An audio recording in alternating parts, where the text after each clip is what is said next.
பேசும்போது அவரை கேட்டேன், சார் ஒரே ஒரு கோரிக்கை என்ன அப்படின்னாரு. சார் 45 வருஷம் ஒரு மனிதரோட இருந்துட்டேன் அப்படின்னு சொல்லி என் செல்போனை கூட எடுத்து காமிச்சேன்.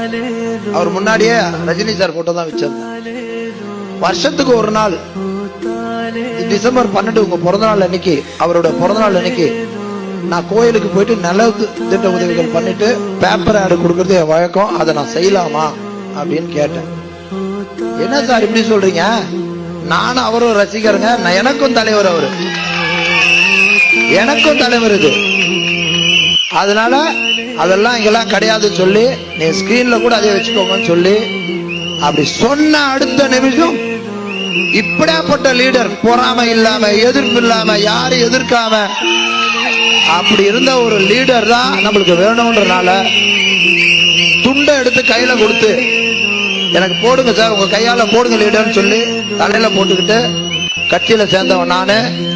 அவர்கள் அதிகம் சொல்ல வந்தேன், இருக்கிற இடத்துக்கு உண்மையா இருப்பேன், அது மட்டும் சொல்லிட்டு வந்தேன். அதே மாதிரி இன்னைக்கும் சொல்றேன்,